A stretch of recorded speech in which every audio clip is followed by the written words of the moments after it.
So it was like a little second where it didn't start on my stream, I guess.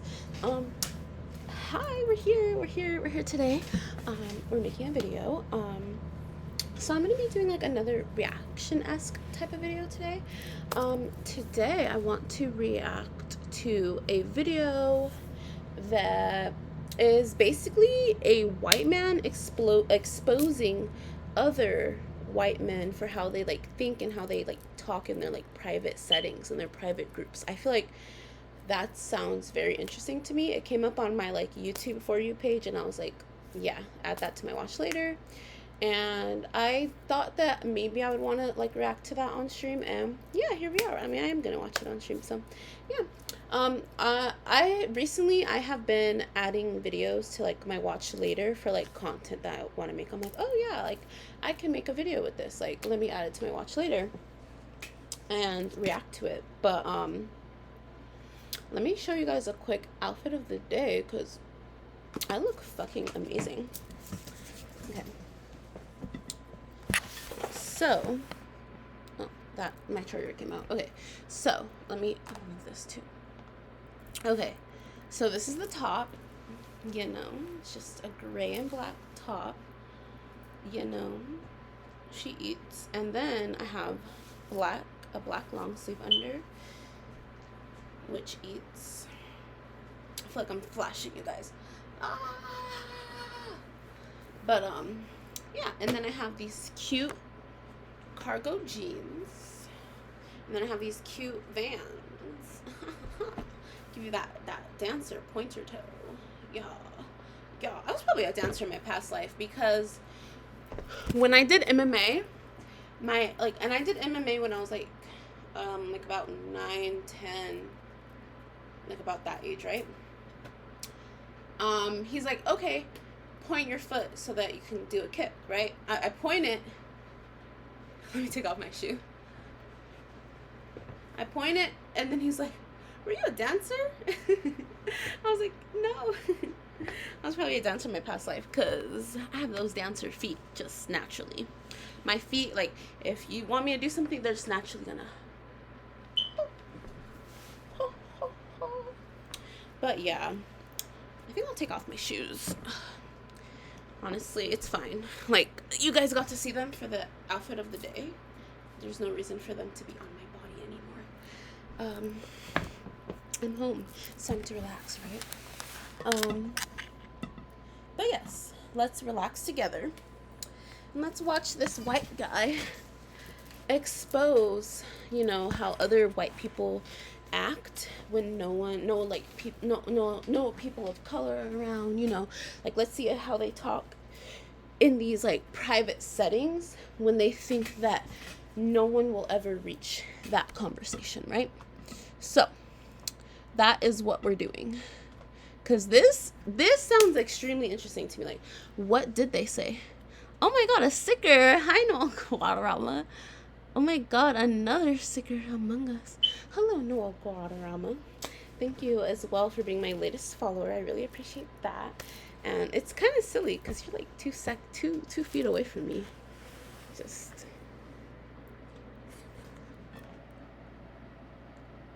over there typing away, I guess.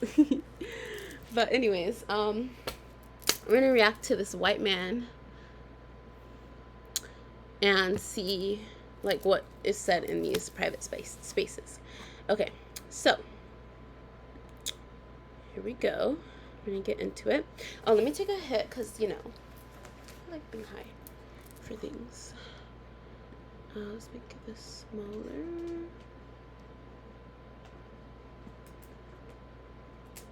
Where did it go?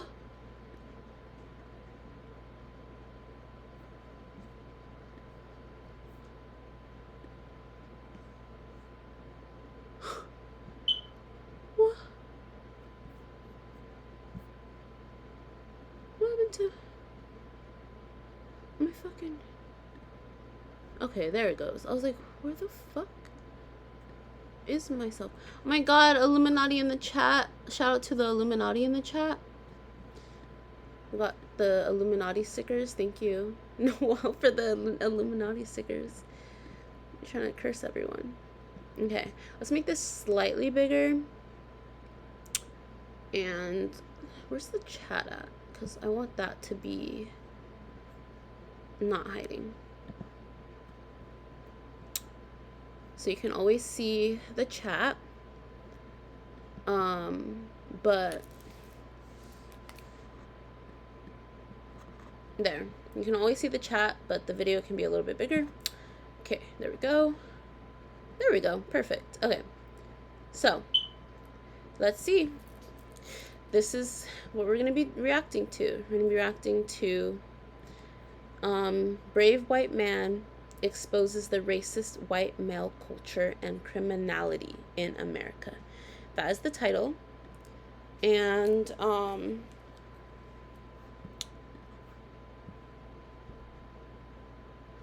wait a minute.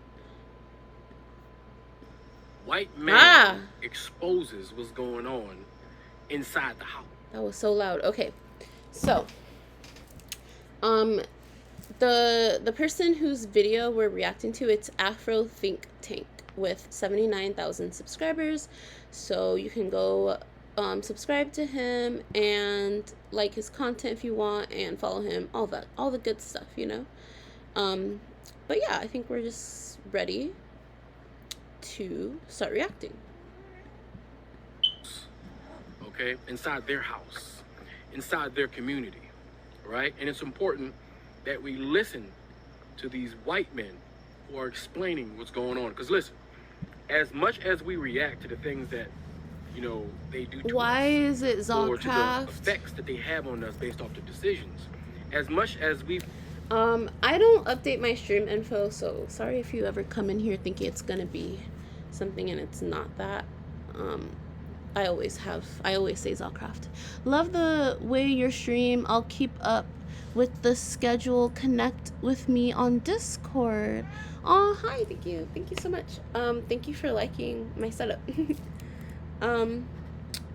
I have to figure out what my Discord is, so I will. I know that it's chiropractor, but I don't know the numbers. Okay. Okay. On the outside, because no matter what it is pull up the comments that we deal with, we are still on the outside of their community. We can only gather but so much information, and we can only rely on those allies, right? We can only rely on those who are in there to explain to us what's going on in its full totality, right? We can only pontificate but so much. We can only guess and assume so much. We need to hear it from the horse's mouth themselves. So let's listen to these white guys, right, who are clearly allies, right? Whether because of the feelings that we have towards the greater white community, because what they did in the last election, as far as we're concerned, they don't exist, right? But in real life, they do exist, right? And they're stuck between a rock and a hard place because their entire community and culture is against them. Because just for them being good, just for them being humanistic and human, they have to go against their own artificial culture. You understand?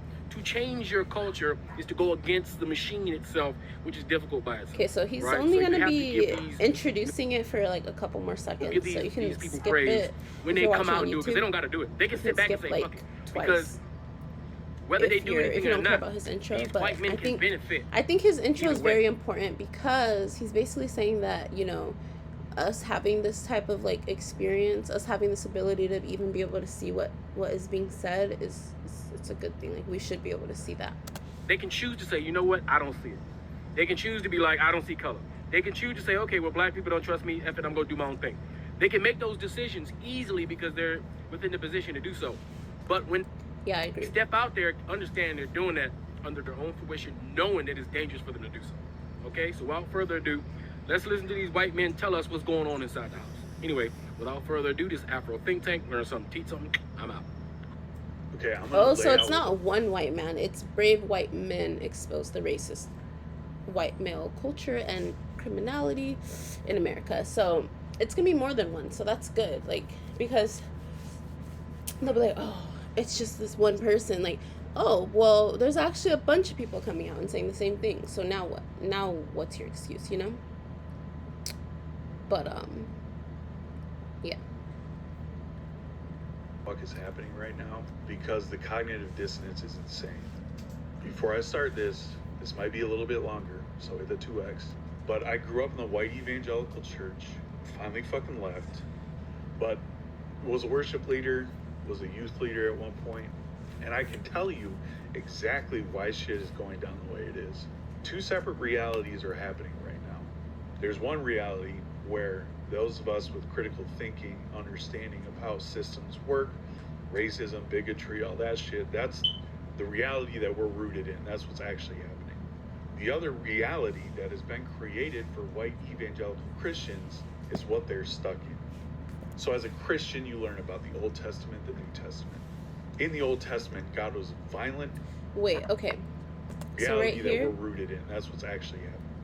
Where those of us with critical thinking, understanding of how systems work, racism, bigotry, all that shit, that's the reality that we're rooted in. That's what's actually happening. The other reality that has been created for white evangelical Christians is what they're stuck in.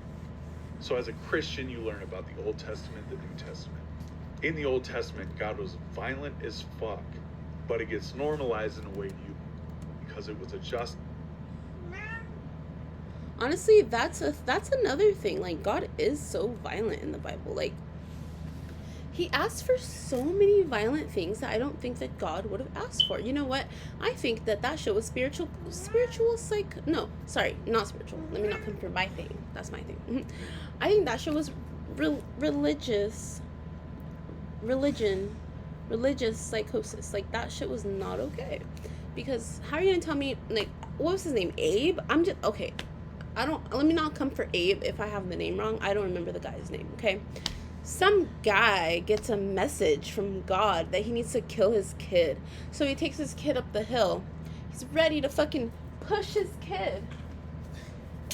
He takes him and his kid up this hill. Ah!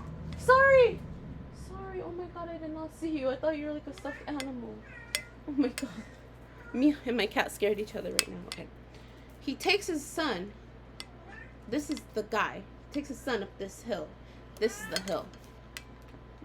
The knees, and this is the hill. Okay. He takes him. They walk all the way up this hill. He's about to push the kid off. Literally about to push the kid off. And then God's like, wait, actually. I was just kidding. I was just seeing if you were actually going to do it. I didn't actually want you to kill your kid.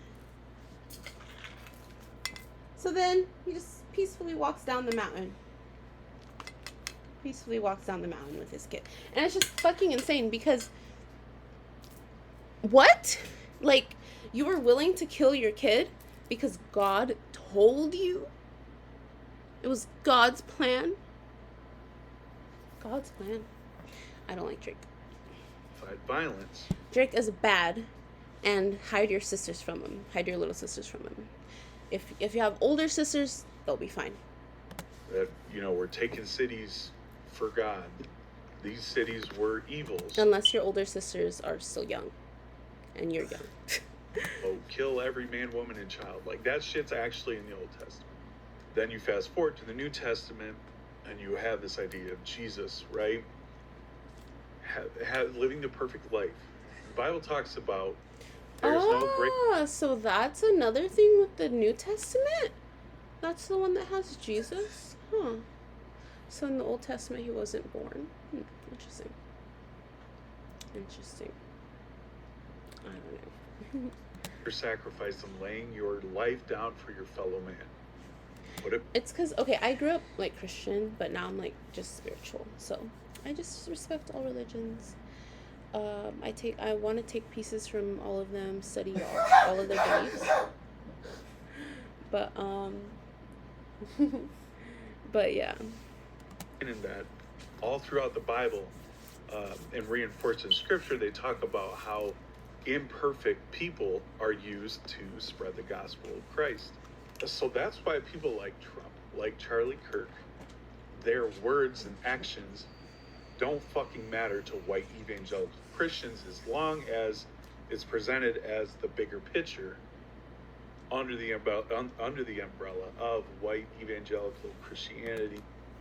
See, that's why I cannot stand with that shit. Like, if you're a Christian, you really do need to ask yourself that. Like, why are you okay with the religion that you're in standing for, or no, if you're in this religion, why are you okay with standing for someone just because they're Christian, but they're a bad person? Like, it just doesn't make sense. Like, you're just giving this person a pass because they're Christian like you. It doesn't make any sense. Like, no, you cannot do that. You cannot just be like, oh yeah, they're Christian just like me, so it's perfectly fine that they're just a terrible person. No, that's not okay. That's why I hate the whole like racism to Christian pipeline. Ugh. Please get the fuck out of here. You know Hannah from Love Island? Oh, she got caught being racist on camera. So what does she do? She goes and she turns Christian. Oh, God saved me. No, you never held yourself accountable for anything, honey. But hold on.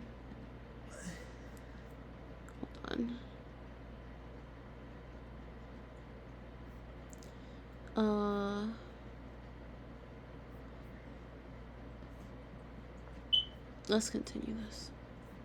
White supremacy, white nationalism, and so simultaneously, the Bible also victimizes Christians. You will be hated for standing up for Christ. Ah. The umbrella of white evangelical picture, under the umbrella of white evangelical Christianity, white supremacy, white nationalism, and so simultaneously, the Bible also victimizes Christians. Yeah, it does. You will be hated for standing up for Christ, right? Talk about that in the New Testament. And you can see this all throughout history, the way the Bible has been used to justify some of the most heinous shit in this country, specifically in America, because it's always within the white people's perception of the greater good. Really is just colonial violence towards fucking everybody. But when you as a white person, as a white evangelical Christian, can be both the leader of moral and ethical truth and simultaneously be the victim of anybody that doesn't believe like you do, and package it under this idea of unconditional love while simultaneously telling people they'll go to hell if they don't believe the same thing you do. Mm-hmm.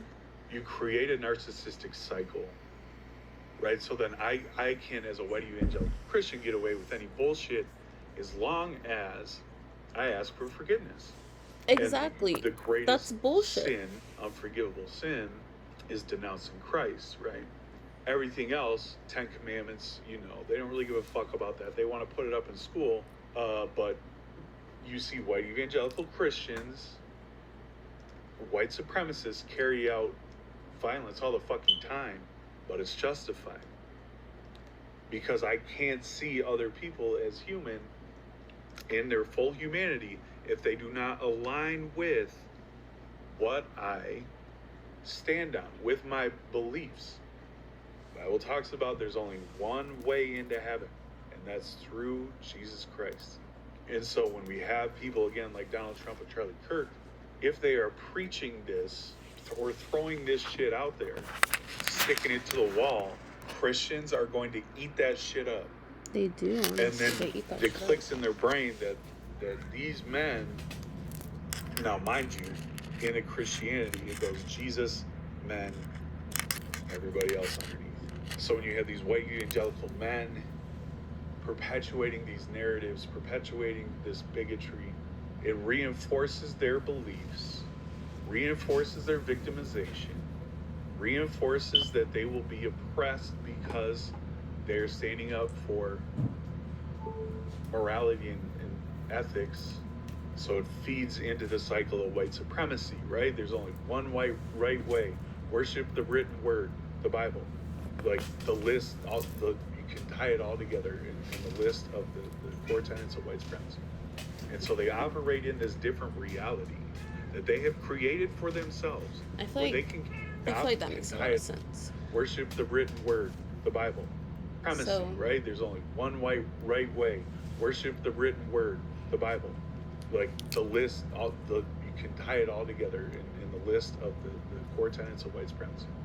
And so they operate in this different reality that they have created for themselves, where they can carry out. I like your shirt, by the way. It's like a little bee. That's cute. It's like a abstract bee, like just like a couple lines and circles, but you know it's a bee. I like that. It's cool. Art like that is cool.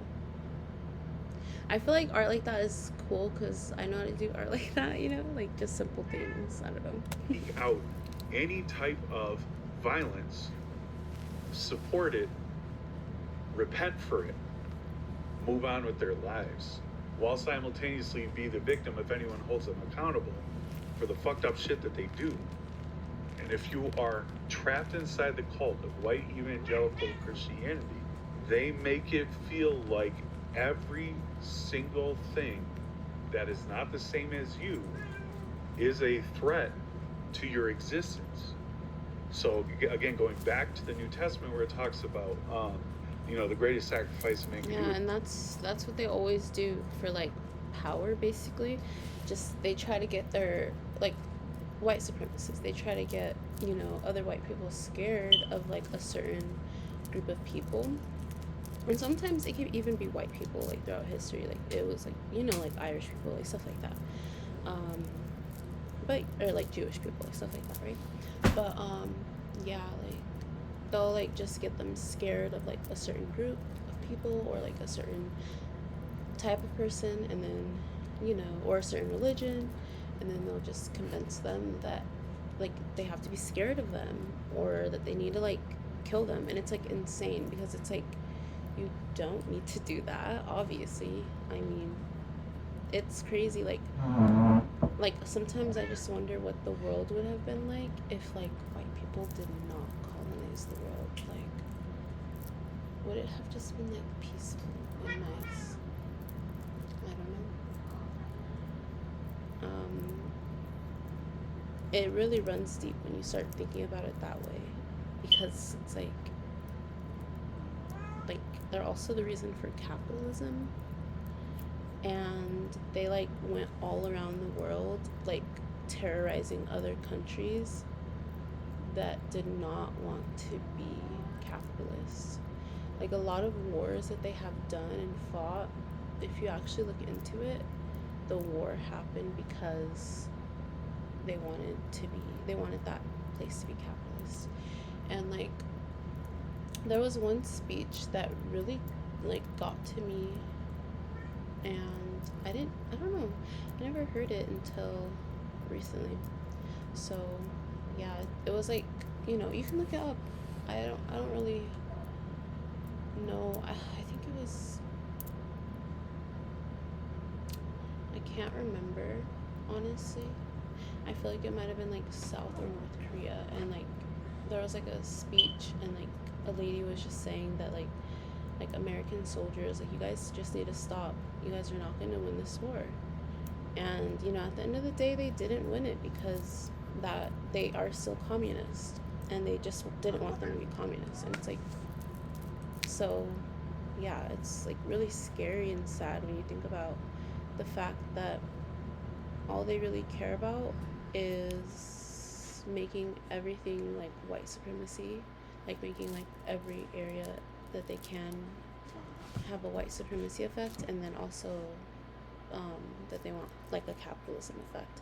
So it's just like they overall just really want a lot of power, and it's just like, why do you want that much power? What are you gonna do with it? Why do you want people below you?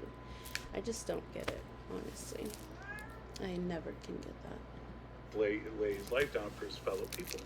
You have now martyred, like Charlie Kirk. Doesn't matter how fucking racist, sexist, homophobic, xenophobic, ageist, the list goes on. If to them, Don't if put he the was still camera on. standing for truth, Okay. Okay. or pushing the gospel of Christ, then it's okay Don't to do that, them, Vanilla. Go scratch because over there. God uses imperfect people. And so when the communities that have been actively harmed by the rhetoric and narratives that come out of the far right say, hey, that shit is hurtful to us. This creates violence towards us, and we don't appreciate it. Even if that's all that's said, then all of a sudden, white evangelical Christians look at that and they equate it to hate for the way that they navigate life. That's why they are overreacting, because they will hold humanity only for white people, and truly only for white evangelical Christian men. Yeah. You know what? This is the perfect time for me to just point this out, because I did want to point it out, but never did. So let me just point that out really quick. Something I noticed with Charlie Kirk, the Charlie Kirk death recently. Something I noticed. Man, I can't even. Okay, I can't pull it up just because it's a tweet. So, yeah.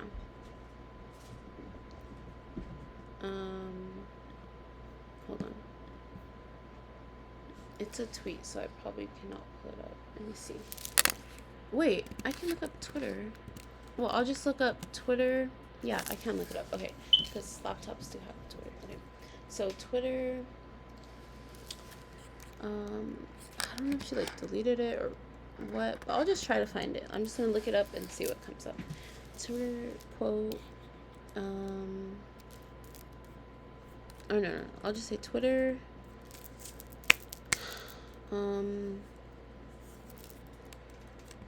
shooter,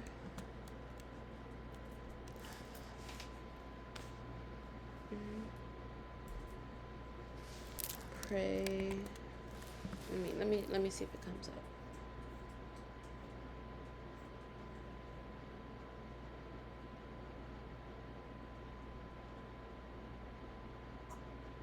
Yeah, I found it already. It came up from those 3 words actually. Okay, so Twitter shooter pray. That's what I looked up. And you can find this too if you're curious. Okay, so basically, this person right here, Representative Nancy Mace, I guess she's a representative, which that's really, really insane. So now, this is insane. This senator or whatever she is, okay, Representative Nancy Mace tweeted, "Time to bring back the death penalty." She literally said, "Time to bring back the death penalty for the shooter that was like the Charlie Kirk shooter." She was like, "We gotta kill him immediately," right? She's like, that's what she tweeted, like, you know, they need to be gone, right? She said, "Time to bring back the death penalty," which honestly, I don't know what state she's from, but the death penalty is already existent in America. So I don't know which state she's from. So maybe not right for her. Don't know. Anyways, moving on. Then after they found out who the shooter was, and it was a left-leaning shooter, or no, sorry, a right-wing shooter. So they were probably like far right, you know, extremists, like a scary person that was like, you know, in like scary Reddit groups or something like that, right?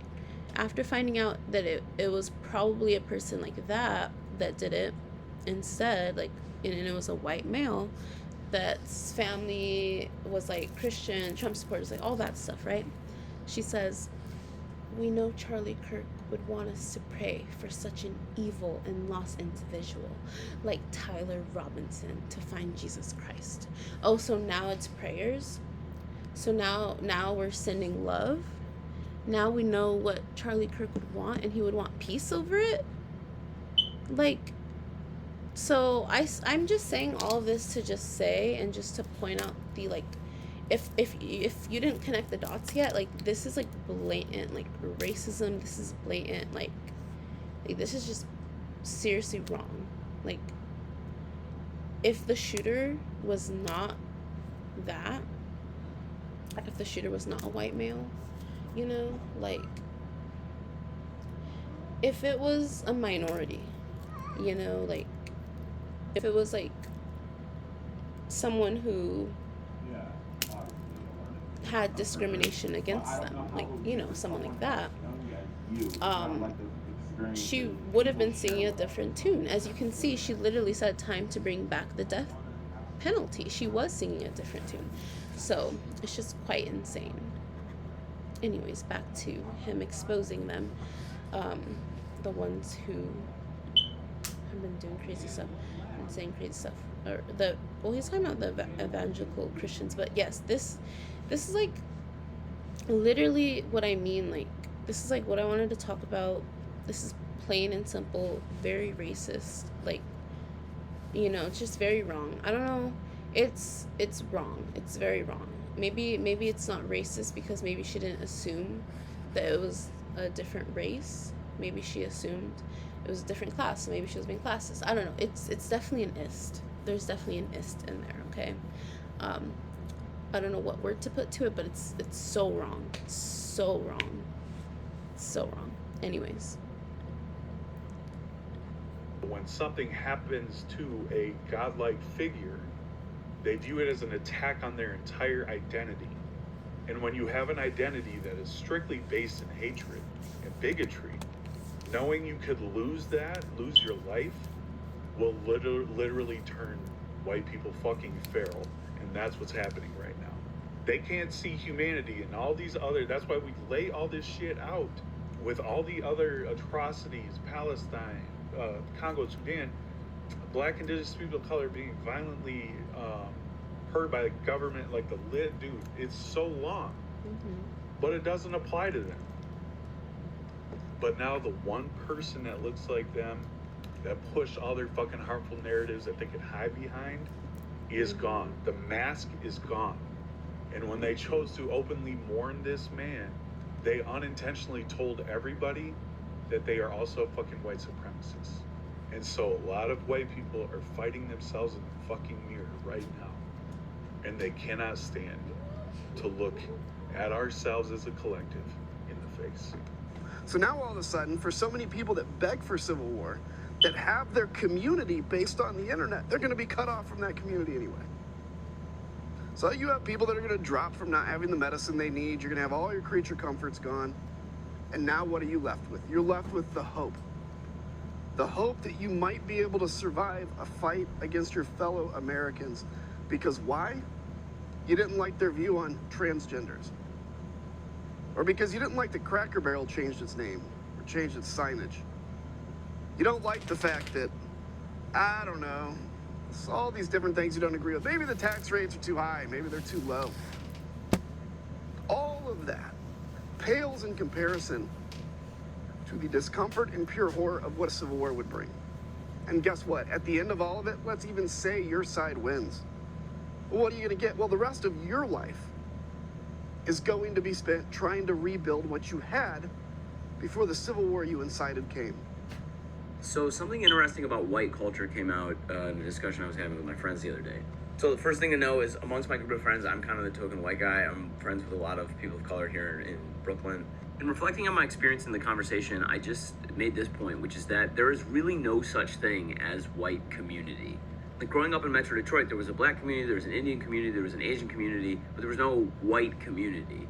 There were white communities, like there were different groups of white people who predominantly got together in their own communities. Like, sorry, also the last guy was saying that, you know, a civil war would not be good, and I agree. Like, that would be terrible, you know.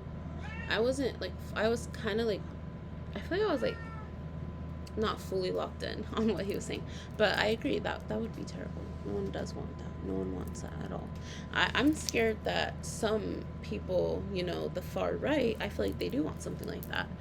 And they always try to, like, push a narrative and say that it's, like, the left, but no, the left does really good things. We want good things. We want peace. We want joy. We want happiness. They're always trying to, like, snatch that away from us. It's insane. I just don't get it. Like, it's like the logic has left the room. I just don't get it. Why does one person need everything? So, you know, why did 10 or 100 people need everything? So, you know, why, like, capitalism, you know, it's bad, you know. And then what else?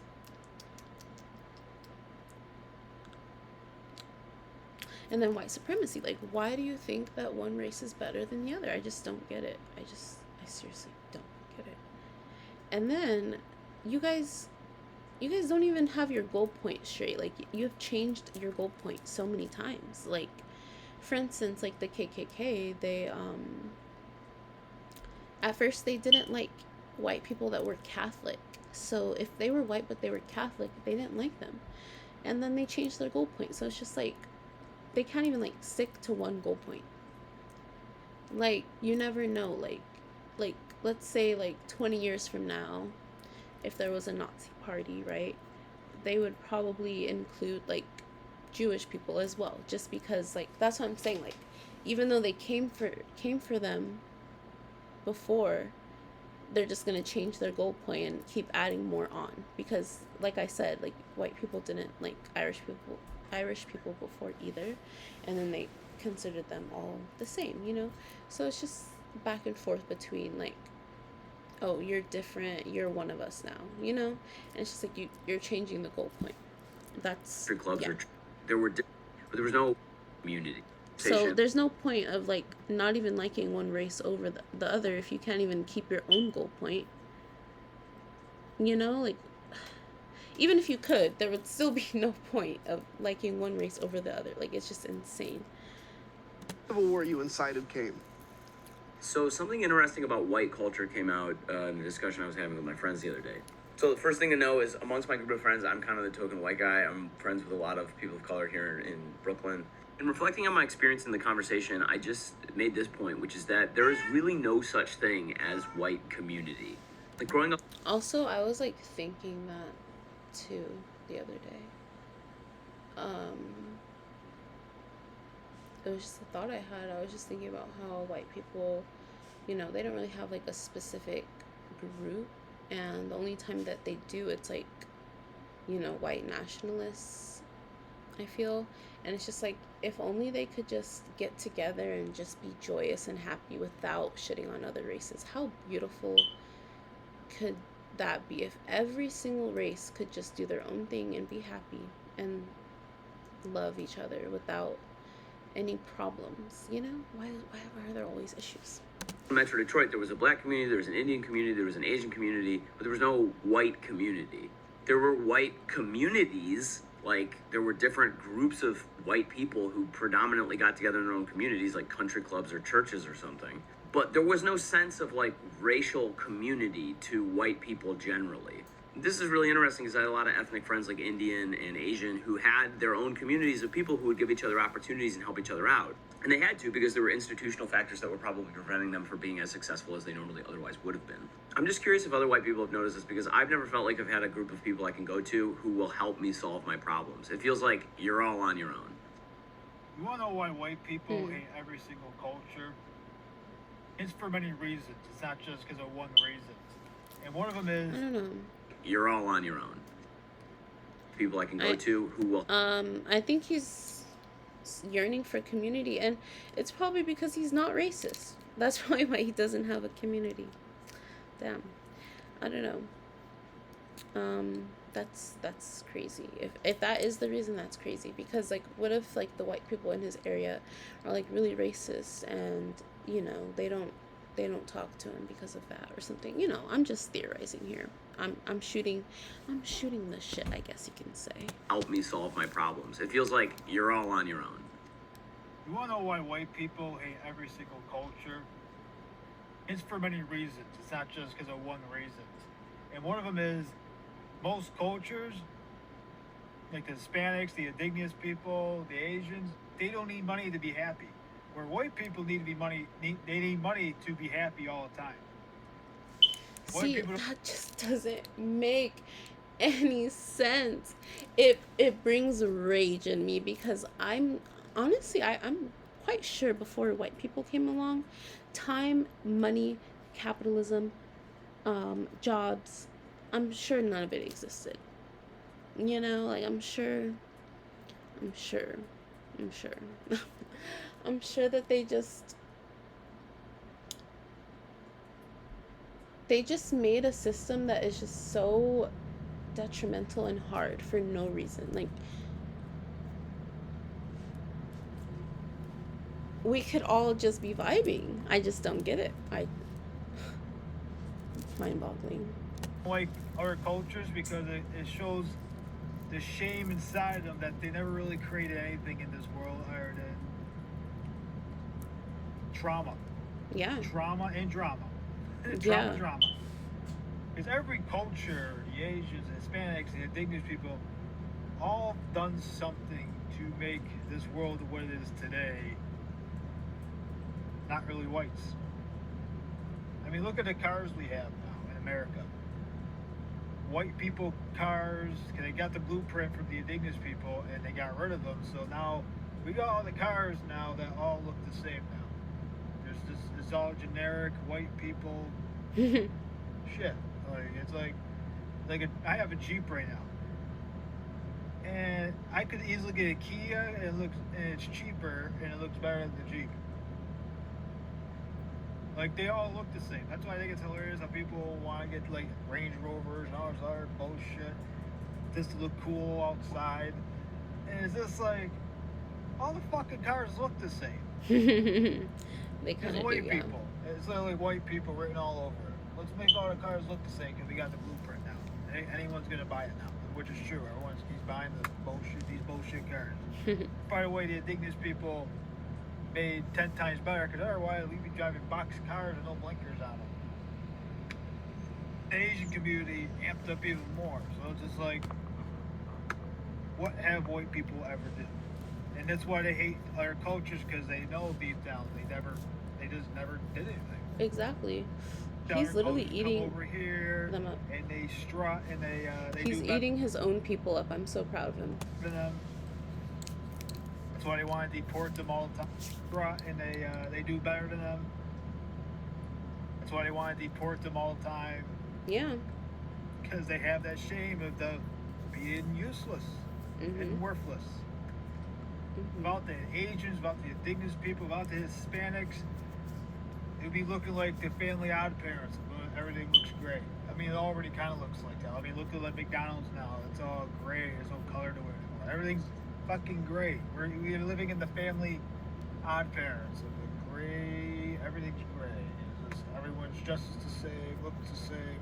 Yeah, it's white people culture type shit. It's just generic. No, it's a lot of things that why they don't like other cultures, because our cultures don't need wealth to be happy. Clock it. Most cultures created most of everything in this world. That's why the world's running the way it is today. Clock it. This is what white people just did. Money, buy, sell. Clock it. That's it. Literally. Nothing unique about white And people. the gaslighting is crazy because they try to convince you that you're wrong. They try to convince you that you're insane. They try to convince you that you're lazy. They try to convince you all these things. And it's like, no, I'm the friend that's too fucking woke. That is why. That is the problem. You know, that is the real issue. I feel like I've always just seen things in a different way and just questioned things. Like, for instance, like when I was in high school and we were learning in history class. This was honors history sophomore year, so I was 15. And we were learning about history, and basically we were learning about, like, you know, slavery, things like that. And I think it was for like slavery. I was just saying like you know, like I don't feel like that was a good thing, you know. I don't feel like that was necessary, you know. Like I feel like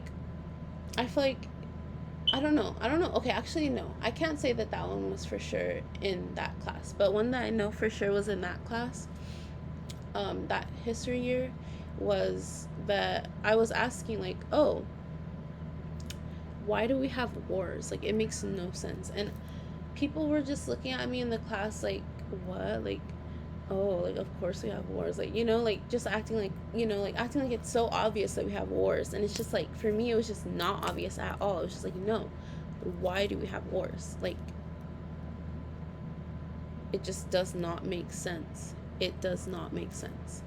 And I feel like, I don't know, I feel like just not enough people ask those type of questions. Not enough people ever wondered those things, honestly, because they questioned me for questioning why there was ever war. Like, a lot of people in the class, I feel like everyone, if not mostly everyone, because I don't know, I can't think of anyone who was agreeing with me and was like, oh yeah, why was there war? And like, no, I feel like everyone was like, oh yeah, there has to be war, But yes, I just feel like wars are a scam. Like, time's a scam, capitalism is a scam, white supremacy is a scam. It's all a scam. Donald Trump is a scam. Yeah, it's all a scam. I'm white, and I can admit it. That's why they have no true friendships, the white community. That's why they have the hierarchy. And they always like to stab each other. I mean, every culture does it, but it's mostly the white people. Because they created this. They want to be a superior. They think they're alpha. Or something. Whatever the fucking label they love to give themselves. And a lot of people don't fall for their shit, knowing that they're not all alpha, they're this or that. They're just human being. Yeah. That thinks money and status is the way to go. Exactly. So they don't have true friendships. It's always talking shit about each other, even the females. They're always doing something behind each other's backs.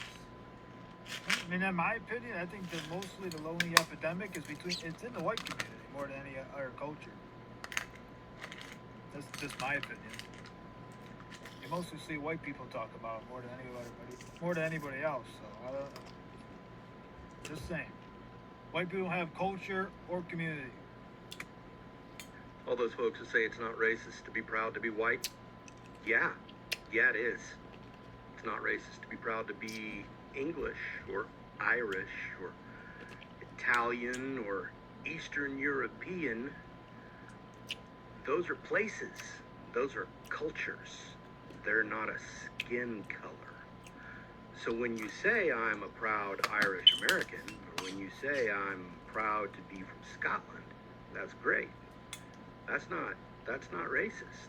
But when you say I'm proud to be white, you're a fucking racist.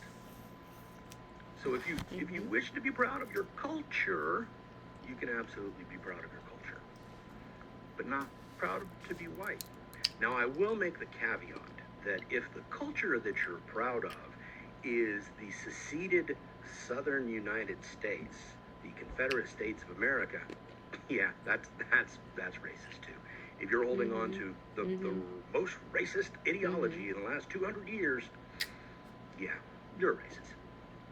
White people, if crime statistics really mattered to us, we would be talking about white men every damn day. We as white people love to throw around statistics when it comes to the black community. We love to misconstrue data about poverty rates, crime rates, single-parent households. Here's the thing. If you really want to talk about problematic behavior in terms of statistics, we need to talk about white men. Most mass shootings in America, white men. School shootings, white men. Intimate partner violence, typically known as domestic violence, white men. Police brutality and systemic violence, white men. Online harassment and extremism, white men. Domestic terrorism, white men. Serial killers, white men. The demographic making up the vast majority of CEOs, judges, senators, and police chiefs who refuse to hold white men responsible, white men. And yet us white men are really talked about as being a problem. Few white people. There you go. That's like calling out systematic racism right there. He put the pieces together for you. People are asking, what's wrong with white men? What's wrong with the culture? Few white men are demanding that we be fixed. And why? Because we as white men humanize and individualize white violent offenders. And it's time to flip the script. to shame and blame because I know white males are incredibly fragile when it comes to that, but instead to name what's really going on and who continues to be protected and not held accountable because of selective This storytelling. girl was being racist to the cop, and she's never going home. She's like, I want to go home. You're going to jail. She got hella charges. She keeps kicking at them and spitting on them, and they're like, that's another charge. Look at this bitch. She said, oh, it's a rule. If I spit on you once, that's okay, but 3 times is illegal. Damn. She's drunk, but I think she's secretly like that anyways. No, yeah, definitely. But her being drunk makes her more comfortable to be like that. This helps. When I'm drunk, I'm not racist. What the hell? Fear of open conflict is a tenet of white supremacy culture. Think of how many times you've been at the dinner table with your family or in a work setting and they've told you not to. Sorry. Hope this helps. Fear of open conflict is a tenet of white supremacy culture. Think of how many times you've been at the dinner table with your family or in a work setting and they've told you not to talk about a certain topic because it's impolite. Most notably when it comes to politics or human rights issues such as race. How many times have you been in a setting where you know that something said or done was wrong, however, That's insane. you did nothing to change the circumstances? White supremacy and the fear of open conflict is so ingrained in our society that we even have a word for it. The bystander effect. When we're in a group, it's easier for us to assume that someone else will step up and do something, so we don't do anything ourselves. This is a problem when everyone assumes that everyone else will act, and no one actually does. And I'll tell you right now that the wealthiest people in this country are afraid of the working class. How many of you have personally met a multi-millionaire or a billionaire? They avoid us like the plague. They control our politicians to keep us divided. They inflate the costs of our goods to keep us poor. And they make sure that the education funding goes to the more well-to-do neighborhoods, leaving the American people broke and ignorant. The average reading level of Americans right now is 6th grade. And the federal poverty line for a single person working a full-time job is $7.60. The federal minimum wage is $7.25. What? Oh my god. It's fucking insane. I'm from California. I think it's about $16.50 out here. So 7 is like really insane. I did not think it could be that low. I thought it would have been like, I don't know, like 14, 15, 12. I don't know. 7 is insane. That's like how much people were making like in the 2000s around here. I think, like low income, you know, probably about like $7 to like $10 an hour in California in about the 2000s. But yeah, that doesn't add up to me. If you are afraid of open conflict, I encourage you to start looking for some. Conflict does not have to be a bad thing. When there is conflict, there is growth. So go out there and break the status quo and learn up. Because it was the white man, when they arrived here in the Americas, that slaughtered over 13 million natives. It was the white man that raped their women man, so sad. and daughters. It was the white man that destroyed their culture. It was the white man that took their language. It was the white man. It's so sad because they really did like all of that to Native Americans. They were the first people on American soil, and they just came in here. Ugh. They came in here and just, you know,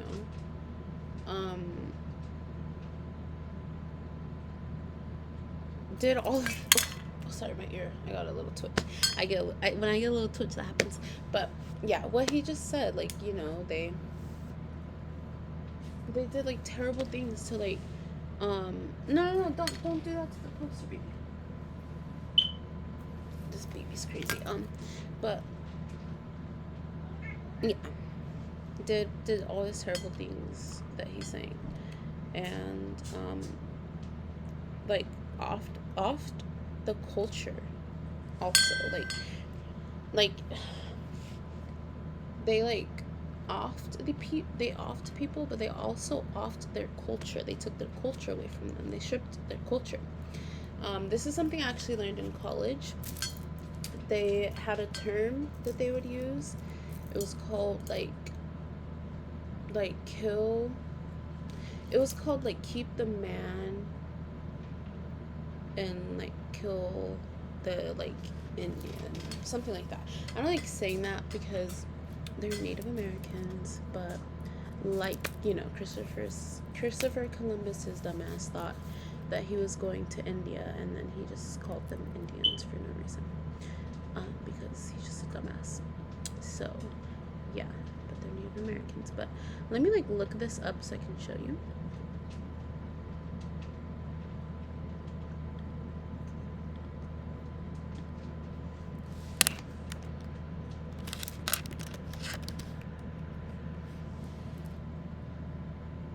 Okay, well, there you go.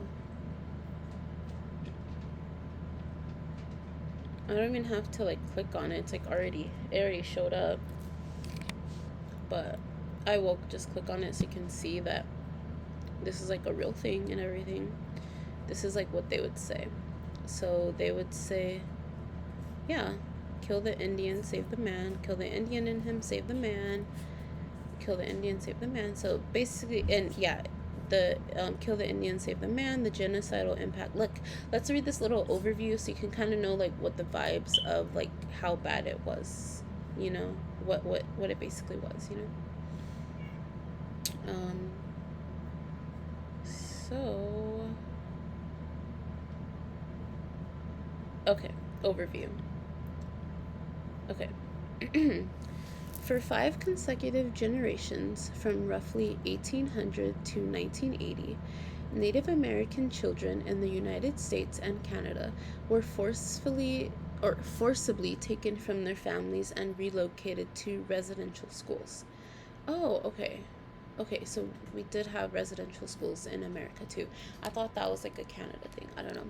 I guess I forgot that from my college class. Anyways, the stated goal, because I knew they took the kids somewhere, but I didn't know that they were called residential schools as well in America. But I knew that they were also taken from their family in America. But let me continue. The stated goal of this government program was to kill the Indian to save the man. Half of the children did not survive the experience, and those who did were left permanently scarred. The resulting alcoholism, suicide, and the transmission of trauma to their own children has led to a social disintegration with results that can only be described as genocidal. So, yes, these white people, the original ones, Christopher Columbus and his crew, they came in and, whoever, maybe it wasn't him specifically, but I know that with him, they at least did some type of killing and some type of bad stuff. But I don't know if more people came in and then they started doing this, because I don't know what year Christopher Columbus came in. Let me look that up. Let me see. What year did Christopher Columbus come? Okay. Whoa. Okay, so no, it was not his crew. So 1492. Definitely not his crew. So definitely more white people came in at some point, whatever, and those are the people who did this genocide. It wasn't Christopher Columbus, because this was 4,000 years later. 400. What's the math on that? 400 years later? Okay, yeah. So, yeah, 400-ish years. I don't know, but yeah. Anyways,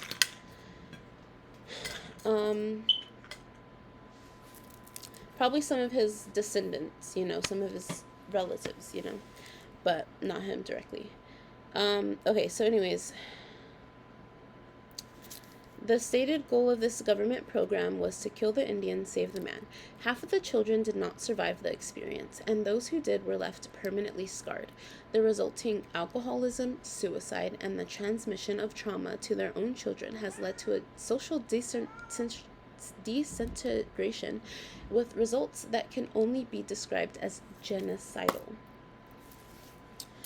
The Indian residential schools in both the US and Canada included the forced exile of children and the prohibition of the use of a national language or region. I'm gonna take a hit.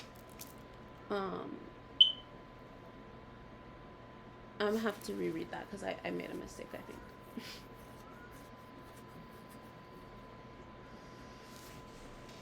Paragraph. Okay. The Indian residential schools in both the US and Canada. Oh, this is a quote. Okay. Quote. The Indian residential schools in both the US and Canada included the forced exile of children and the prohibition of the use of a national language or religion. So, white nationalism practically, because they forced them to probably be Christian, let's just say, because I'm not sure what else it would have been, but I don't know. So let's just say they forced them to be Christian and then forced them to speak English, that's what that's saying. They forced them to use a national language. Churchill presents a bleak yet utterly necessary history of a brutal system that was in effect until 1990. That is fucking insane, 1990, really insane. I don't know why they always try to act like things are in the past. This was yesterday. What? Anyways, continuing. I guess the book list said that, or book list? I don't know. Okay, book list. I guess it's from a book list. Okay, anyways. Painful and this is another quote. Painful and powerful. Kill the Indian, Save the Man provides the first comprehensive study of the effects of the residential schools into which American Indian children were forced by the US and Canadian governments. With his usual painstaking accuracy and moving prose, Churchill exposes the genocidal nature of this important dimension of the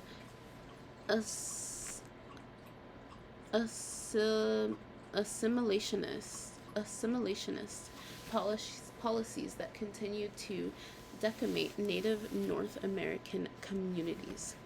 This book is essential reading for anyone concerned with the ravages of settler state colonialism or the effects of transgenerational trauma. Natsu Taylor Sato, professor of law, Georgia State University, and author of We Have Met the American Exceptionalism and the Subversion of the Rule of Law. The analysis and evidence deployed herein are both compelling and altogether consistent with what I've discovered in my own research and experience as a judge on a special tribunal assessing the effects of residential schooling on the Aboriginal peoples of Canada. I urge all people who oppose genocide from whatever source, against whatever victims, to read this book. Jim Craven, Oma Ko Kiao Ipoi, citizen of the Blackfoot Nation and professor of economics, Clark College. Ward Churchill is the author of A Little Matter of Genocide, among other books. He is currently a professor of Indian Studies at the University of Colorado, Boulder. So yes, that pretty much, it sort of explains, what the book will be about. I suggest you guys read this. I mean, it sounds good. I would want to read it as well. Yeah, it sounds like a good informational read. because it really does get into those, residential schools. And yeah, I feel like that's important to hear about. That devastated the beauty of what was here prior. And Devastated standing on it. the words of Archbishop Absolutely Desmond devastated Tutu, it. when Literally devastated the beauty of what was here prior. The Native American. devastated the beauty of what was here prior. And standing on the words of Archbishop Desmond Tutu, when the missionaries came to Africa, they had the Bible and we had the land. They said, let us pray. We closed our eyes, and when we opened them, we had the Bible, and the white man had the land. See, it was the white man that went over to Africa and slaughtered millions, enslaved millions, destroyed their culture, their language, and the beauty that was there prior to us. Because see, I recall it was the white man who enslaved our black brothers and sisters once they took them from Africa here to the Americas. And for over 400 years, it's been the white man that has continued to enslave our black brothers and sisters. In fact, when they were prospering like Black Wall Street, Yeah. it was the invasion of the white man that destroyed. Yeah, and if you don't know what that is, Black Wall Street was, it was like a thing in the 90s where black people were doing amazingly well. They had a street that was doing amazingly well for them. And, white people came through and burned it all and destroyed it all. And obviously nothing happened to them. No repercussions. No, nothing. So, yeah. That is the history of the America that we live in. Like, it's just, like, they're the terrorists. They're the terrorists. They are the bad ones. Like, they're always saying, like, oh, be fearful of the terrorists. They're the terrorists. They terrorize people of color. Like, it's insane. Let's look this up, right? So we can see.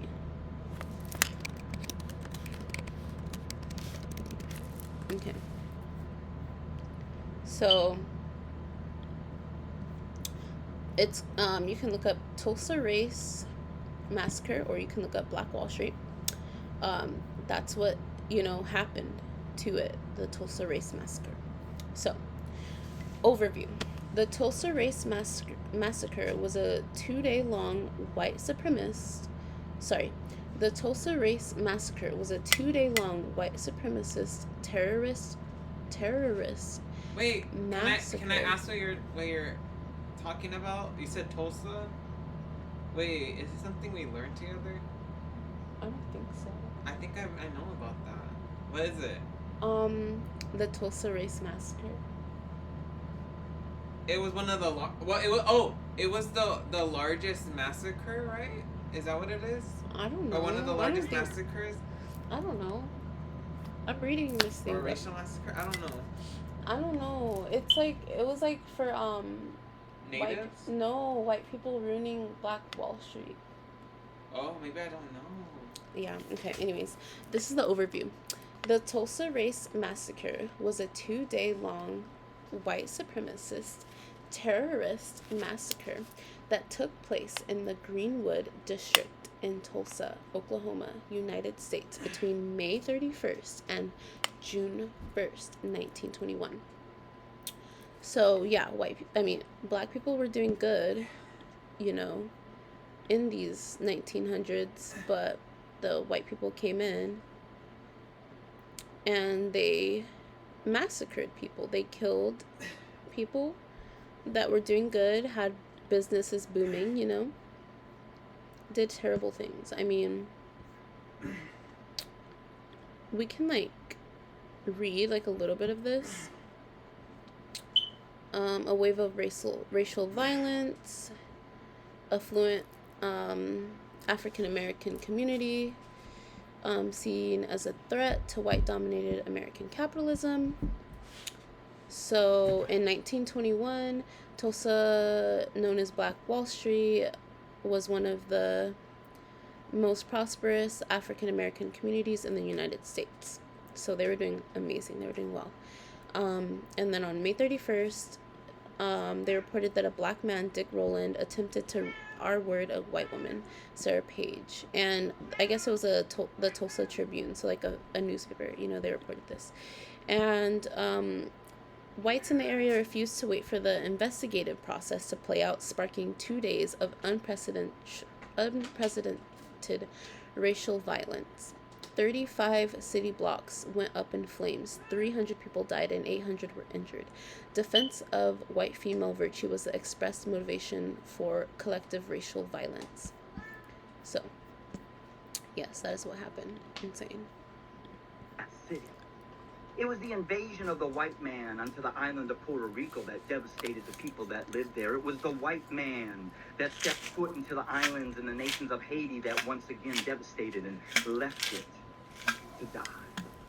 Because the reality is this: everywhere the white man has invaded, everywhere the white man has placed his foot, he has left it destroyed. Hey, white men, what culture do you identify as? Do you even care? That's the problem. White people have turned our politics into identity politics because white men do not want to identify themselves as a culture. They don't. Why would they? Because then they would be scrutinized and subjected to all of the different minority stuff that's happening around the country with culture. White male culture is prevalent and it is dominant in our society, and all of these people are ignoring it. They think that their identity is the norm. They think their identity is the standard. They think their identity is American. It's not. It's just white male culture. It's in a box. We put them in the box. They put themselves in that box. So we keep them in that box and we remind them of who they are. Just a bunch of white men. That's it. I definitely benefit from slavery, right? I live in an American empire. I benefit from what we did in Afghanistan. See? What we do in Somalia. See, that's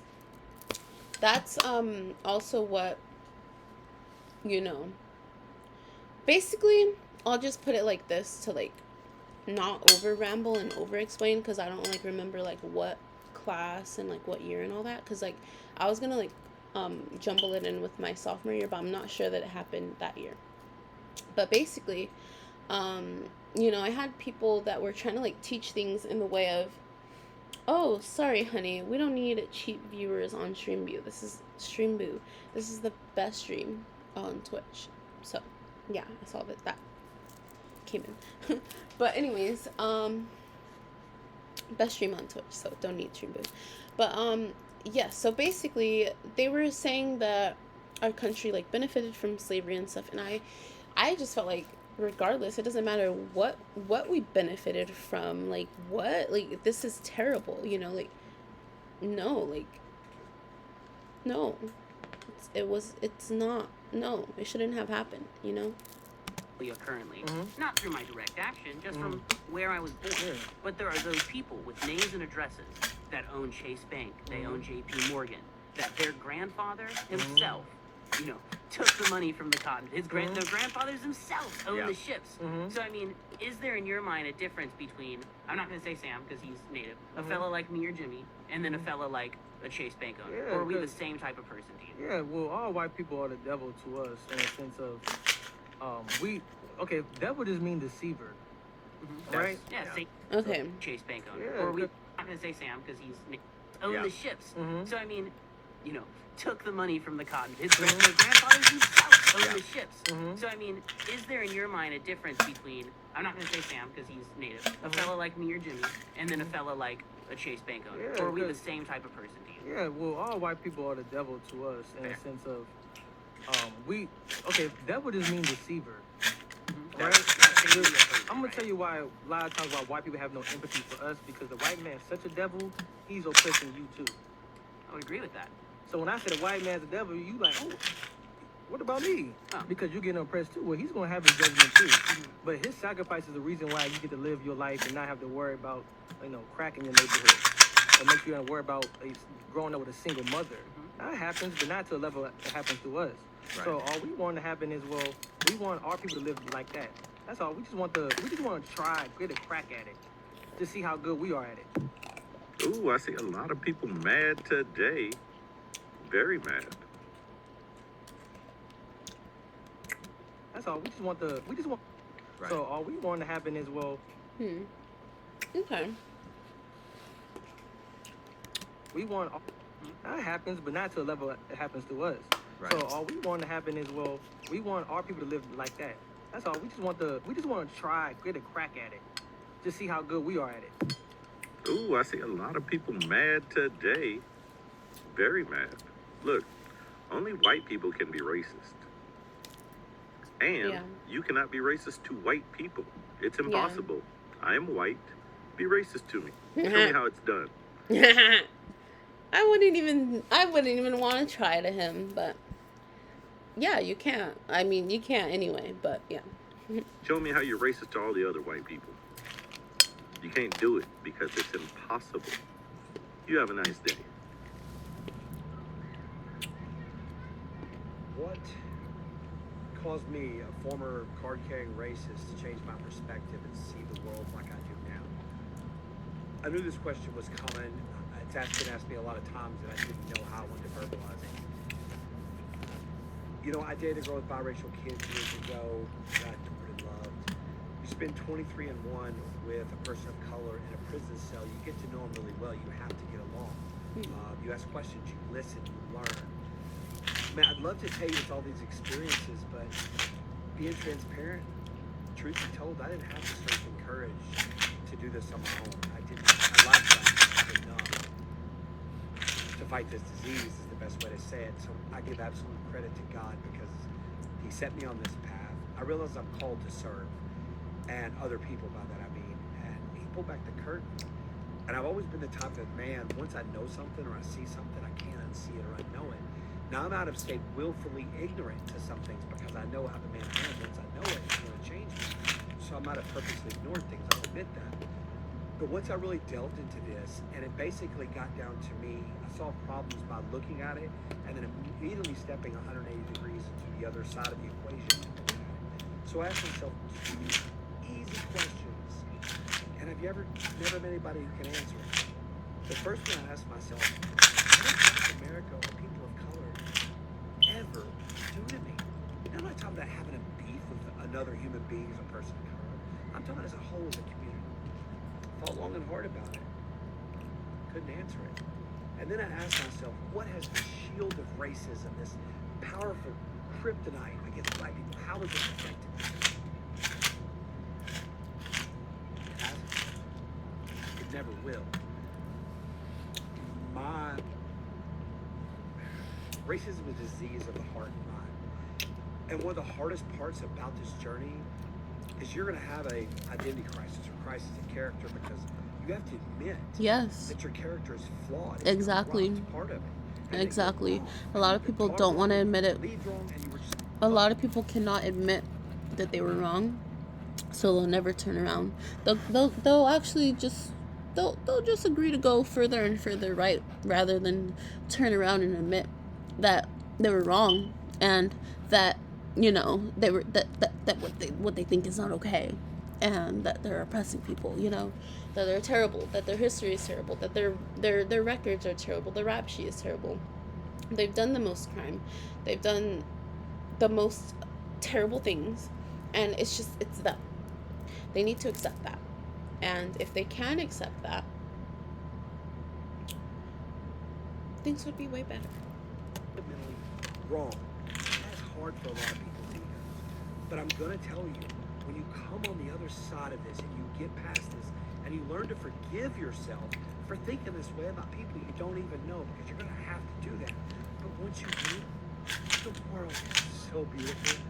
The colors are brighter. The sound is more melodious. Things taste better. You have a different healthier. It's Also, like, are they just lying to themselves like 100% of the time? Like, how do they believe it all? I just don't get it. Like, guys, this man said Tylenol caused autism. Do they believe that? Like, I need to check in on how the Trumpies are feeling about that one. Do they believe that one?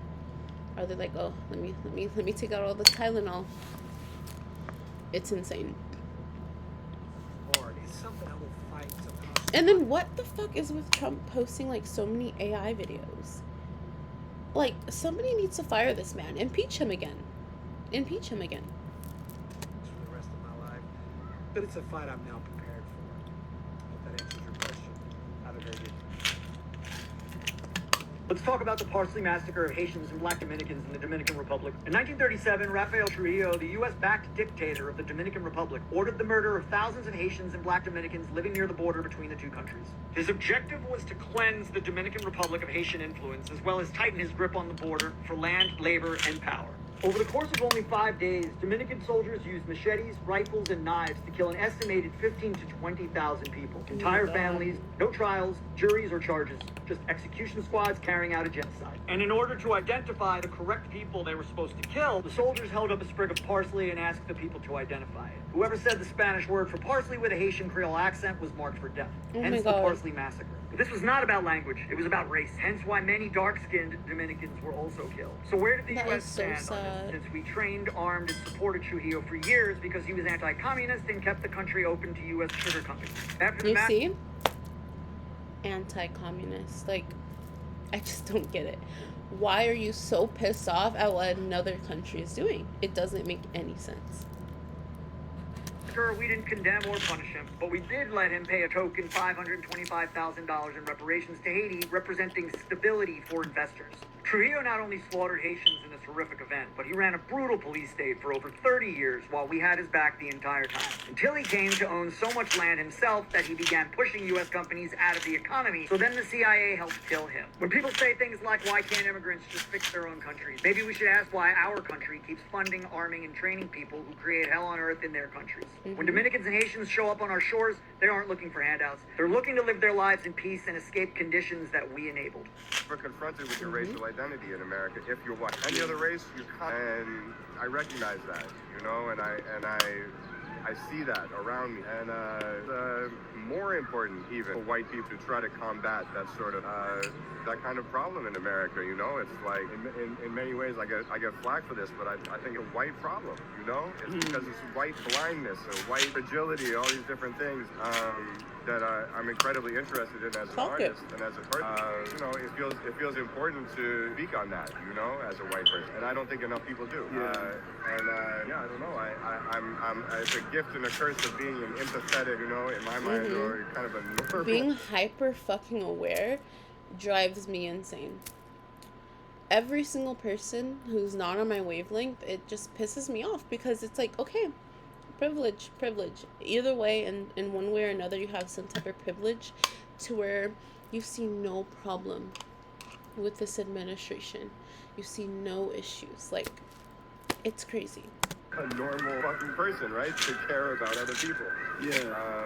But in a real way, not in a, fake diverse, You guys know I'm pretty good at staying calm. As a person born into nearly every class of privilege, it's easy for me to stay emotionally detached from most issues. But I found an issue that broke me. Almost speechless. Not because I don't know what to say, but because almost everything I need to say will get me shut down. The topic is all the rage on MAGA talk. They call it black fatigue. Good news is I found a way to say what needs to be said without getting shut down. Because this is not a topic we get to sit out on privilege. Burn this image into your head, because this is our country's history. 250 years where they were victims of crimes against humanity, followed by an 89-year period where they were technically classified as humans, so long as they didn't try to be a human in the same room as the ruling class. That was followed by this little green period. That's the period where Republicans blamed them for the consequences of the red and yellow period, while at the same time celebrating building a post-racial society. And now that this is being pointed out, MAGA people have fatigue. Fatigue in their homes that live outside of the red line district. Fatigue as they go to the bank to deposit their inheritance checks. Fatigue as because they get hired for director of sales at their family's century-old business right out of high school. The fact is, when it comes to quality of life, every single metric measuring health, wealth, and happiness proves that the world we've built creates cruel and intentional barriers for Black Americans. Barriers built into every system we have, from health to education to employment to justice. And until those systems are dismantled and rebuilt fairly, we don't get to be fatigued by the work. You'll never believe what I heard the other Seriously day. heard a white man on this app talking Yeah. about Every single thing just needs to be deconstructed and rebuilt in a more peaceful way. Like, why are we continuing like this? the fact that as a white man in the United States of America, that he was no longer free to say the things that need to be said. Seriously? Look, as a white man growing up in the United States, I have never, ever been treated as a suspect. I have never walked into a retail space and had people follow me around because they were nervous that I might steal something. Everyone has always been willing to help me or to direct me to the right person to get help without assuming that my motivations were somehow nefarious. And never, ever have I been pulled over by law enforcement and feared that people have definitely thought it was stealing. You walk into a store, you're Black, you already know. Like, you're going into aisles, looking around, just browsing, you know, just trying to shop like any other normal girl, but you're browsing and you kind of feel the eyes on you. You can kind of see it, and then sometimes they'll be like, you need any help? But I mean, sometimes it's with good intentions, but sometimes it feels like, oh, they're like checking in to like make sure I'm not stealing, you know? It depends. routine traffic stop would end in my death. These are things that Black people and brown people and people of color feared, that routine traffic stop would end in my death. These are things that Black people and brown people and people of color and people who belong to marginalized groups in our society report experiencing on a daily basis. When white people in our society get upset when those that are part of historically marginalized groups begin to assert their rights to existence, acceptance, and equality, that should tell you everything you need to know about white privilege and white power in the United States. All right, y'all, say it with me now. The problem is white men. The problem in this country The problem is white men. is white men. The problem is white men. He was a white supremacist. He died tragically and was still a terrible person, and flags should not be flown at half-mast. This isn't just a case of white-on-white crime. It's white gangs versus other white gangs. He was a white supremacist. He died tragically and was still a terrible person, and flags should not be flown at half-mast. This isn't just a case of white-on-white crime. It's white gangs versus other white gangs. White supremacy, and specifically white cis males, are the biggest threat to our country. And sadly, it's always been like that. I say all of this as a white cis male, as a parent of 2 white sons, as a national board certified history teacher. I am so sick of seeing posts like this. Stop with this nonsense. This is exactly what causes a divide and hatred in our country. The simple fact that you would go on the internet and spew this racist crap about straight cis white males being the biggest threat to our democracy today is not only disgusting but highly irresponsible from somebody who claims to be in the field of education. I wouldn't want my children anywhere near you, and I feel a bit sorry for your own children if you're going to raise them in an environment where they're learning to hate themselves simply because of the color of their skin. There is no threat from me to your democracy or your freedoms. I get up on November 5th just like the rest of you. I put my pants on. I go down to our local voting station. I cast my... Is he? I don't know what side he's on. I'm scared. I feel like he's fighting for the other As a side. national board certified history teacher. I am so sick of seeing posts like this. Stop with this nonsense. This is exactly what causes a divide and hatred in our country. The simple fact that you would go on the internet and spew this racist crap about straight cis white males being the biggest threat to our democracy today. Okay, no, I'm. I think I did hear him right. What? So he's victimizing himself here. Okay, he's victimizing himself, I guess, and he thinks that he's a victim of racism because someone called out straight white males as being a bad thing, okay, or being a privileged thing, whatever the case may be. He got very triggered from a video. Okay. Is not only disgusting but highly irresponsible from somebody who claims to be in the field of education. I wouldn't want my children anywhere near you, and I feel a bit sorry for your own children if you're going to raise them in an environment where they're scared of him. learning to Scared for hate his themselves children. simply because of the color of their skin.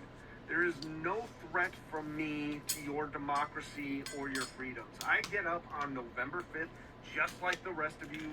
I put my pants on, I go down to our local voting station, I cast my one ballot, I go home, sit down, watch a little TV, maybe I make a bowl of popcorn, and I shut the front door. You should do the same. Stop What? posting this hateful rhetoric. Have the day you were meant to have. Let's talk about the real criminals. This is your daily reminder that I'm not 62% of child predators are white men. Exactly. Of those period. white men, 90% claim Not period in a good way, period in a terrible way. Like, you guys are terrible. Oh my god. they're Christians. So the next time you want to invite a Christian male over to your house, you might want to keep an eye on them. Free Sudan! Boycott diamonds and gold! Free Sudan! Boycott diamonds and gold! We most definitely cannot forget about the people of Sudan! Wait. Before you go, for all my subscribers and philanthropists out there, I'm building a solar power community water bowl system in Nigeria. Nice. Okay, philanthropists, please look into this. Okay. That was like really good. I feel like I got some perspectives. Just try to like the video. Trying to yeah, I got some perspectives. This is from Afro Think Tank. You know, it's on my own content. It's his content, his videos that I reacted to right now. Afro Think Tank 42 if you want to find him. So yes, now I'll go to my channel. I will just say it. Okay, I released a song yesterday, so stream Green Hill Zone. But also, this is my YouTube channel, so you can like subscribe to it, like it, stuff like that, you know. Yeah. So, you know, you can go watch, or you can go subscribe, whatever. But yeah, I'm gonna get off of here now. I hope everyone has a great day. Here, let me make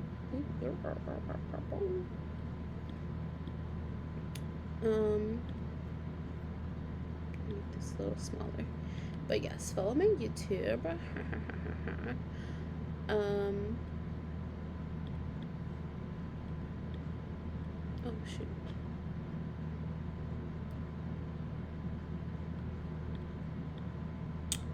But yes, let me see.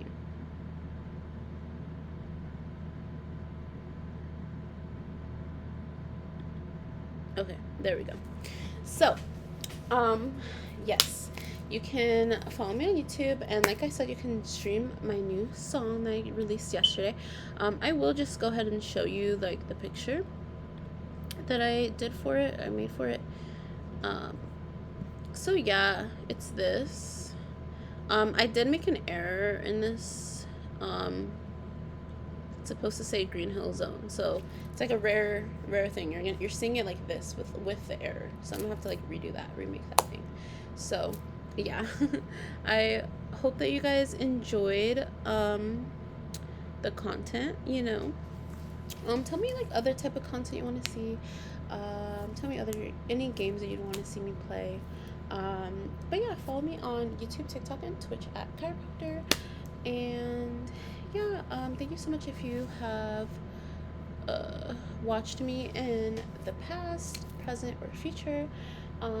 Thank you just so much for that. And you know, I hope everyone has a fantastic, fabulous, amazing day.